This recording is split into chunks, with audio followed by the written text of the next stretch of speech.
Hai, jumpa lagi. Assalamualaikum warahmatullahi wabarakatuh. Salam sejahtera bagi kita semua. Om Swastiastu.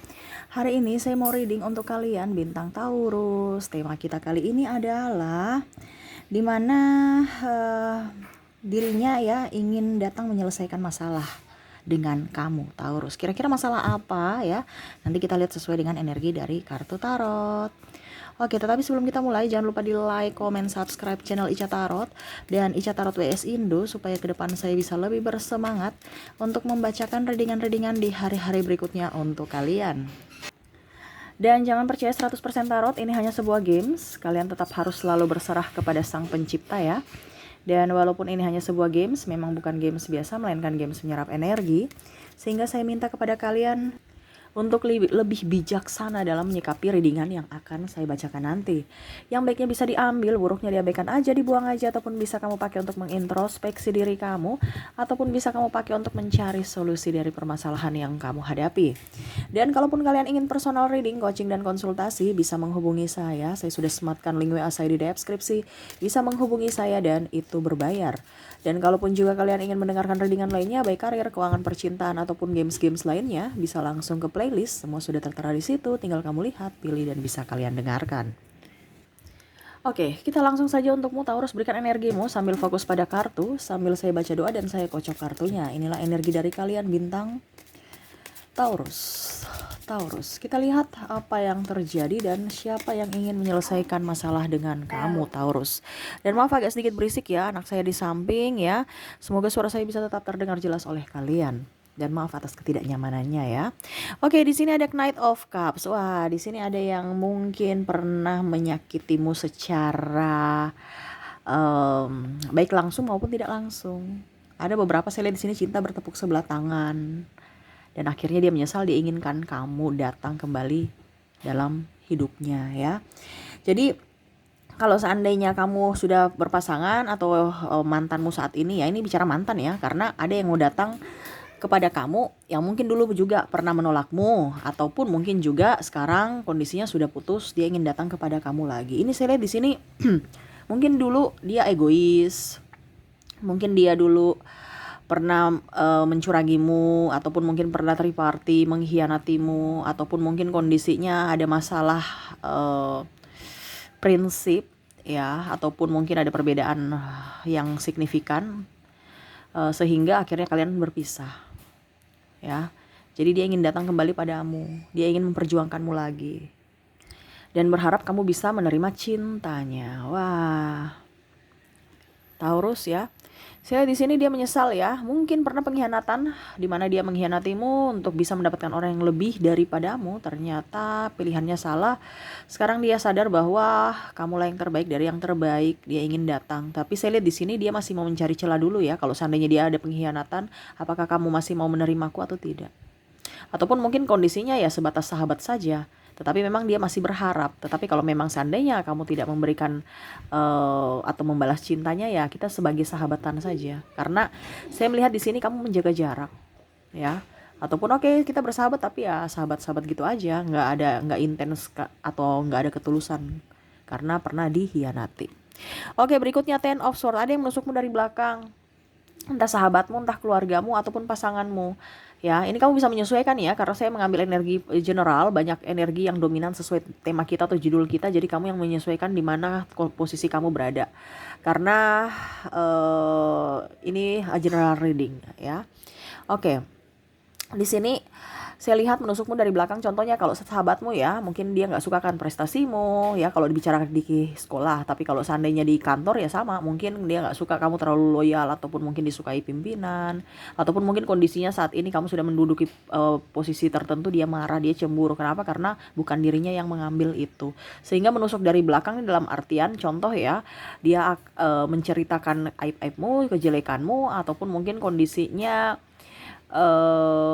malah dia menyenggol tuh apa ya, ya sikut, maaf berisik ya, sikut menyikut, apa ya, kayak macam ada peluang ya dia ngambil gitu. Ini contoh ada sahabatmu juga yang akhirnya mengkhianatimu untuk mengambil pasanganmu, atau sebaliknya ya, pasanganmu yang berkhianat dengan sahabatmu. Nah ini berarti kan menusuk dari belakang kan. Seperti gitu. Ya. Ataupun mungkin keluarga ada yang pinjam-pinjam duit. Tapi ujung-ujungnya ya kamu tuh kalau saya bantu dulu orang tuamu ya ungkit-ungkit masa lalu. Ya mungkin dibawa-bawa nama keluarga juga. Ya mungkin dulu orang tua kamu em, punya hutang budi dengan keluarga ya, ataupun punya hutang tapi ujung-ujungnya ungkit-ungkit ya masalah lalu, dampaknya ke kamu juga ya. Iya, aku anaknya nggak bisa sih bantu bayar hutang ayah atau ibunya, ini contoh ya.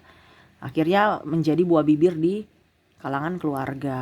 Nah itu, ataupun mungkin kondisinya eh kamu terpuruk, tidak ada yang bantu. Kamu di titik nol, tidak ada yang membantu. Mereka semua pergi hilang, menghilang ya.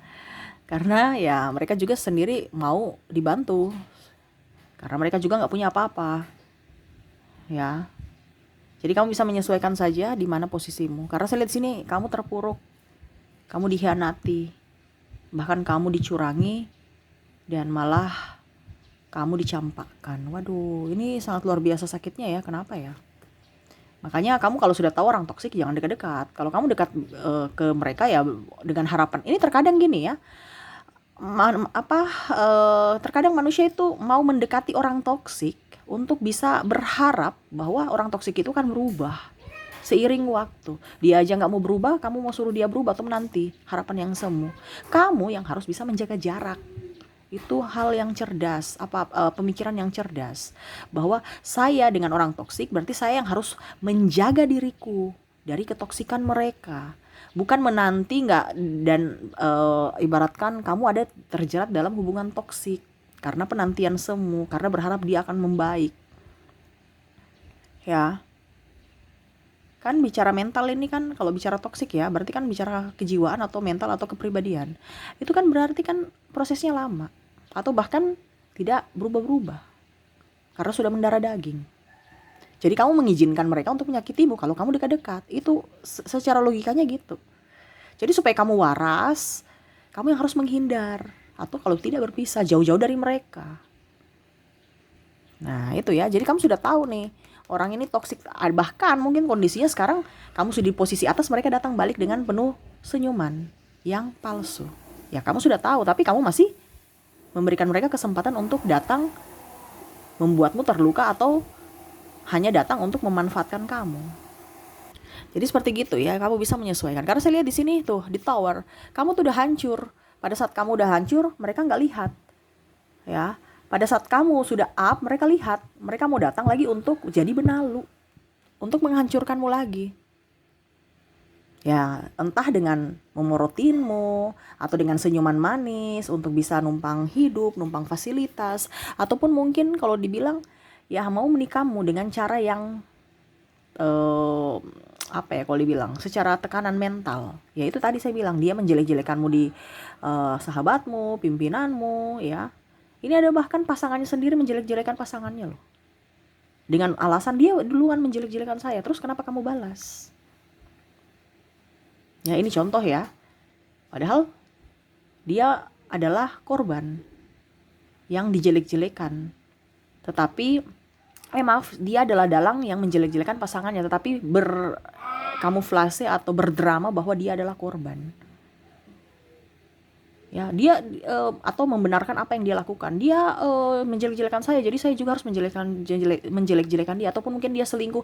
Iya, karena kamu kurang ini sama saya, makanya saya selingkuh. Itu semua gara-gara kamu. Pokoknya semua kamu yang salah. Dia mau datang kembali padamu nih, orang-orang ini, dengan minta maaf, ataupun bahkan tidak minta maaf sekalipun. Cuman datang, say hello, sudah. Seakan-akan masalah udah selesai. Itu permintaan maaf saya. Kita kan udah berteman, walaupun mulut saya belum berucap maaf. Seolah-olah kamu tuh tidak ada harganya gitu, kayak tidak ada harga diri gitu. Sampai kamu juga kadang-kadang bingung ya, ini manusia atau apa ya, kok nggak ada hatinya. Seolah-olah ya datang begitu aja tanpa minta maaf, tanpa atau ada apapun ungkapan atau perubahan karakter ya, introspeksi gitu. Seolah-olah kayak ya udah biasa aja, kamu tuh biasa, sudah hubungan kita biasa aja begini, nggak usah dipermasalahkan hal-hal yang gitu. Padahal kamu tuh berpikir bahwa ini orang ini kayak orang stres ya. Nah itu makanya saya bilang, kalau kamu dalam hubungan tekanan dan kamu hancur, mereka itu tidak akan lihat kamu akan stres sendiri. Kamu yang harus bisa menjaga jarak dari orang-orang toksik. Ya, berikutnya. Di sini ada Eight of Cups. Mereka hanya mau mendapatkan hartamu. Ini saya lihat juga nih pasangan ya. Karena kalau kita bicara untuk menyelesaikan masalah, kalau pasangan berarti karena kamu sudah tidak mempunyai apa-apa, mereka pergi. Tapi pada saat kamu punya sesuatu, mereka datang loh. Ataupun mungkin kondisinya dulu mereka mencampakkan kamu karena mau mendapatkan yang lebih, entah uang, entah body yang seksi ataupun apapun.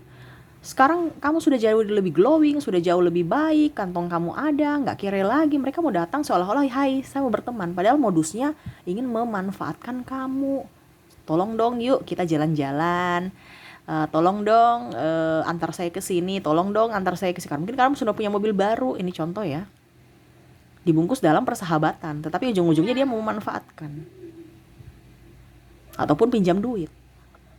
Pada saat kamu gak punya duit, mereka pergi. Ini pun pasangan juga ada seperti gitu. Tidak menafkahi, malah mengusir, caci memaki.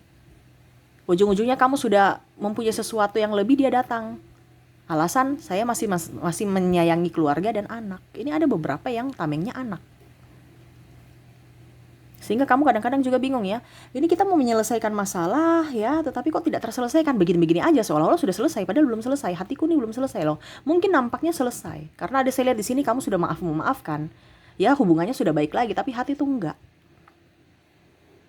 Jadi sesuai tema kita di sini, mau menyelesaikan masalah, dia mau datang, tetapi untuk berubahnya tidak. Ataupun mungkin hanya sekedar, hai saya minta maaf, tetapi tidak ada perubahan dalam karakter, dalam sikap. Sehingga terulang lagi. Terkadang mungkin kamu mau keluar dari situ ya, entah dalam pekerjaan, entah dalam lingkungan, entah dalam hubungan, karena banyak yang toksik di sini. Tetapi kamu juga berpikir lagi, apakah itu keputusan saya sudah yang terbaik? Karena ada keraguan di dalam hatimu. Yang mana kalau dalam pekerjaan, apakah saya bisa mendapatkan pekerjaan yang lebih baik? Ataupun dalam hubungan, apakah saya harus seperti begini? Terus saya sudah bisa nggak dengan image janda tuh duda? Anak saya bagaimana? Psikologisnya kamu pikirnya terlalu jauh. Akhirnya kamu yang menderita sendiri. Tuh. Ya. Sampai kamu ibaratkan akhirnya melepaskan kebahagiaanmu sendiri. Ya, di sini ada Eight of Swords, di mana angin topan ini atau angin puting beliung ini ya, ini nggak tahu ini angin topan atau angin puting beliung, yang penting angin ya, menghempaskan semua cita-citamu, impianmu, kebahagiaanmu karena orang toksik ini. Yang mana kamu dulu merasa bahwa saya ini ayam petarung, sekarang kok ayam sakit, duduk mangut-mangut aja, bingung. Ya, kamu harus bangkit. Walaupun mereka merasa bahwa saya biasa aja, saya nggak punya masalah dengan kamu.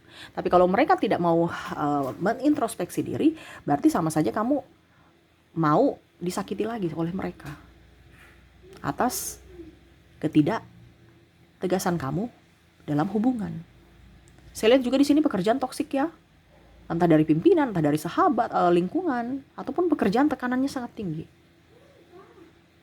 Mungkin ada hak-hak kamu yang belum terbayarkan, dijanji-janji ini itu tapi belum direalisasikan, ataukah bahkan sudah direalisasikan tapi hatimu gak nyaman karena selalu saja kamu kerja dimarahi, suasana gak nyaman, mungkin ada kata-kata yang menyinggung. Jadi ada beberapa saya lihat juga nih partner kerja ataupun pimpinan ya toksik yang hanya mau mementingkan goal-goal dari perusahaan, tidak melihat dari sisi kamunya. Kamu sanggup tidak? Ya, pokoknya harus goal. Kalau nggak goal, ya kamu mungkin dimarah di apakah? Sehingga tekanan. Karena bukan menjadi pimpinan yang bijaksana, tapi pimpinan yang manipulatif untuk mendapatkan keuntungan saja. Seperti gitu. Kalau pun pasangan, ya saya lihat di sini pasangannya toksik. Bahkan mungkin lebih mementingkan orang lain dibandingkan keluarganya sendiri. Macam di luar ya, dia lebih membantu orang lain, keluarganya di luar dia utamakan dibandingkan keluarga sendiri, artinya keluarga intinya. Mungkin keluarga besarnya atau mungkin dia malah pilih-pilih keluarga, dia lebih fokus pada keluarganya dibandingkan fokus pada keluarga besar kamu. Ya dia lebih berpihak lah seperti gitu. Atau bahkan merendahkan keluargamu. Ya, dia datang mau menyelesaikan, iya saya sudah minta maaf ini, tapi sikapnya ya begitu-begitu juga. Ya. Adapun yang tadi saya bilang, orang-orang yang pernah mengkhianatimu mau datang kembali kepadamu. Ini dalam artian gini, dia mau datang ini karena kamu sudah up ya. Walaupun mungkin kondisinya dia begitu-begitu saja, tapi setidaknya ada sesuatu yang dia mau dapatkan dari dirimu. Kenapa? Karena kamu sudah up. Mungkin kamu, kalau dulu dia tinggalkan kamu karena kamu gak punya duit, sekarang kamu punya duit. Dulu kalau dia tinggalin kamu karena, ini kalau pasangan ya, tinggalin kamu karena kamu gak seksi, sekarang kamu udah seksi. Dia mau karena secara fisik kamu sudah glowing, udah bagus. Tetapi nanti pada saat kamu sudah merasa, dia melihat bahwa wah ternyata ada orang yang lebih dari kamu, dia akan pergi lagi. Nah itu siklusnya seperti gitu. Hanya sementara meminta maaf. Tapi kembali siklusnya nanti akan seperti gitu lagi, seiring waktu. Kalau dia udah bosan. Karena saya lihat pasangan kamu ini bosan-bosanan. Bahkan toksik ataupun playing victim. Seperti gitu ya. Dan kalau untuk dalam hubungan kerja ya cuman iri-iri doang, ataupun mungkin tekanan dalam pekerjaan ya, mungkin kamu pernah resign mungkin ya, habis itu dipanggil kembali, ada yang mau manggil kamu kembali ya, tetapi ujung-ujungnya ya mungkin kesejahteraan kamu tidak mereka perhatikan gitu, sehingga akhirnya kamu memutuskan untuk resign. Ataupun juga ya ada yang putus nyambung. Yang tadi saya bilang, dia datang hanya untuk persinggahan, dia datang karena hanya kesepian. Ya, dia bilang cinta, saya datang untuk meminta maaf, ya maaf kalau saya punya salah, tapi ujung-ujungnya juga dia melakukan atau dia menyakiti kamu lagi. Jadi percuma saja kan? Berarti kan ucapan maaf dia itu palsu. Penuh drama. Akhirnya mematikan harapanmu. Sampai kamu pun stres, bingung. Saya lihat di sini acak-acakan, tapi ada beberapa dari Taurus saya lihat di sini sudah mulai bangkit. Makanya tadi saya bilang, pada saat kamu sudah bangkit mereka datang. Pada saat kamu terpuruk mereka pergi. Dan pada saat kamu terpuruk tidak ada yang membantu kamu. Tetapi pada saat kamu up, satu persatu mulai muncul dari gua yang nggak tahu di mana ya. Pada saat kamu butuh mereka hilang. Ya, tapi lebih parahnya kalau yang menikam dari belakang ini. Seolah-olah dia datang, hai. Dia tidak merasa bahwa saya sudah disakiti, dia masih berani ya datang tunjukkan muka, ataupun masih mau berani ya, seolah-olah tidak terjadi apa-apa. Ya. Karena orangnya kan toksik. Orangnya manipulatif. Bahkan ada NPD di sini, narcissistic personality disorder, gangguan kepribadian mental, di mana menuduh-menuduhmu kalau kamu salah. Tapi pada saat kamu punya uang, wah dia care. Mulutnya tuh penuh dengan seperti manis madu yang membuat kamu terhanyut. Padahal kamu tidak tahu bahwa itu hanya jebakan dia untuk bisa mendapatkan hatimu dan bisa untuk dia manfaatkan lagi. Ya, jadi sesuai tema kita ya, walaupun mungkin kondisinya negatif, tetapi ya ini yang terjadi. Dia ingin datang kepadamu untuk menyelesaikan masalah. Ya, menyelesaikan masalah tetapi tidak selesai. Karena apa? Siklusnya terulang lagi. Karena ada kepalsuan dan penuh drama di sini. Jadi dengan orang-orang ini kamu harus bisa tahu bahwa ternyata orang ini tidak tulus. Dengan kondisi pada saat kamu lagi down, posisi kamu jatuh. Posisi jatuh itu kita harus bersyukur loh. Ya, supaya kita tahu bahwa topeng-topeng mana yang sebenarnya ada, orang-orang mana yang sebenarnya pakai topeng gitu. Karena pada saat kita up ya, kita nggak tahu ini orang ini bertopeng atau tidak. Tetapi pada saat kamu jatuh, baru kamu tahu siapa yang tulus, siapa yang modus. Harus bersyukur. Jadi jangan kamu berpikir, wah Tuhan kenapa saya begini, saya orang baik, saya orang hebat, kenapa saya kondisinya kayak gini. Itu semesta mau kasih tahu kamu, itu adalah petunjuk. Supaya kamu tuh bisa tahu tentang kepribadian orang-orang yang memang betul-betul sayang padamu dan yang tidak sayang, yang hanya palsu kepadamu. Jadi harus bisa lebih bijaksana dalam menentukan pilihanmu. Karena circle kita ya, itu mempengaruhi kehidupan kita ke depan. Semakin kita tertekan, semakin buruk hidup kita. Semakin kita bahagia, semakin sukses. Bahkan mungkin kamu dibilang kamu akan bisa menjadi orang yang bermanfaat buat orang lain juga. Karena kesuksesan kamu. Jadi bukan sukses karena diri sendiri, tapi kamu akan berbagi berkat dari kesuksesan kamu. Kamu bisa menjadi berkat untuk dirimu dan orang lain. Nah itu, tentukan circle-mu sekarang. Saya lihat di sini kamu masih berada di circle negatif. Berarti jangan salahkan semesta kalau kondisinya kamu berulang lagi. tersakiti lagi, menangis lagi, kecewa lagi. Kenapa? Karena kamu masih di circle itu. Berarti kamu mengizinkan mereka untuk bisa menyakitimu. Nah, ini kita harus cerdas untuk menentukan sikap, bijaksana untuk bisa bertindak apa, berucap apa, supaya kita bisa mendapatkan karma-karma baik di hari mendatang. Ingat, pembalasan bukan ranah kita. Kita hanya bisa mengintrospeksi diri kita. Biarlah semesta yang akan membalas atau menegur mereka secara dengan cara semesta. Nggak usah kita pusing dengan diri orang lain. Kita fokus pada diri kita sendiri saja, supaya kita bisa mendapatkan kebahagiaan. Oke, seperti gitu ya. Semoga resonate. Dan untuk koneksi di sini saya sudah menarik energi juga dari kalian. Jadi seperti gitu ya. Dan koneksinya di sini ada huruf D, ada huruf N, ada huruf O, ada V, ada E, huruf J, T. Maaf ya, anak saya berisik ya. Dia lagi ketawa. Ada huruf G, ada huruf W, L, J. Wah, J-nya double berarti energinya up ya. B, ada K, M, dan huruf H ya. Jadi untuk inisial di sini ada D, N. Oh maaf, ini U ya. Salah ini. U. Maaf ya. Oke.